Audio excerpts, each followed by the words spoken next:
We've seen all kinds of protests since President Trump's inauguration. Yes, free speech. Yes, First Amendment. But here's what else is going on. Protesters are throwing water at Trump inaugural ball attendees.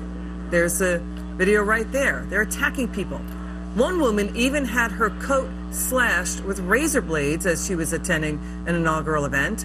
And my next guest is a Gold Star wife who says anti-Trump protesters spat on her as she entered a veterans event. She's Amy Looney. Her husband was Lieutenant Brendan Looney, a Navy SEAL killed in Afghanistan. Amy went to the veterans inaugural ball with other Gold Star family members and saw a group of angry protesters outside. They filmed the scene on their cell phones, but this video does not show what happened next. They were assaulted, pushed, called names, even spat on. Gold Star wife Amy Looney joins me now. Amy, we are so sorry this happened to you, and we are so grateful for you and your husband's service to our country, and we're so sorry for your loss. But can you tell us what happened? Yes, thank you for having me on today. My colleague and one of my closest friends, Ryan Mannion, who's the president for the organization that we work with, the Travis Mannion Foundation, we were honored to have been invited to the American Legion's Veteran Inaugural Ball hosted at the Renaissance Hotel in Washington, D.C., and our main purpose in attending was really no political agenda, was simply just to honor and show our respect for our military community. The event was honoring about 40 Medal of Honor recipients that night. And upon our arrival, we encountered a group probably of about 75, and I hate to even call them protesters because this was such an aggressive form, well beyond peaceful protest. And they, pushed us. They said horrible, vulgar things to us, things that I would never think to say to anybody, especially in that circumstance or even at all.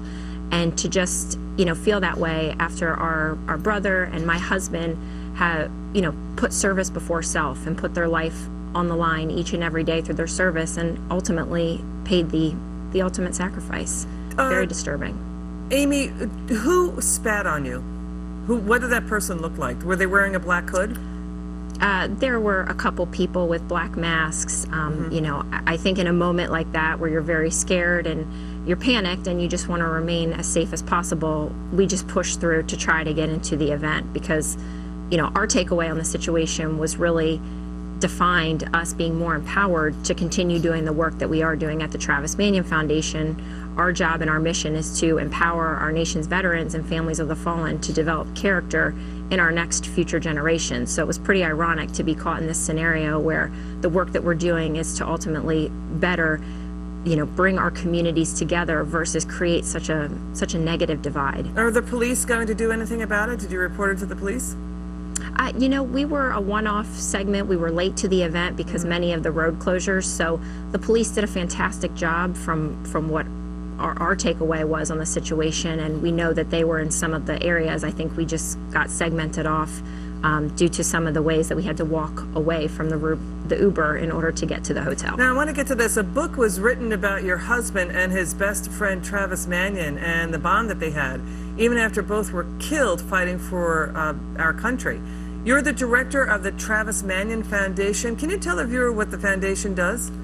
Sure, yes. Our mission is to empower our veterans and our families of the fallen to develop character in our next generations.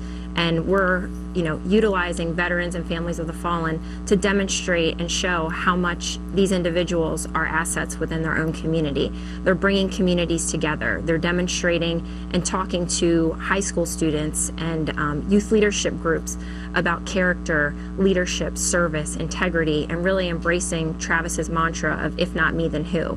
Challenging them to go out into their communities and do good work that will ultimately unite and bring people together versus creating such a divide, such as the scenario we witnessed on Friday. Well, Amy Looney, we love you. We're so grateful for you and your husband's service to our country and for Travis Mannion as well. Thank you so much for your time. Please come back soon, okay? Thank you. Sure. Next up, a Gold Star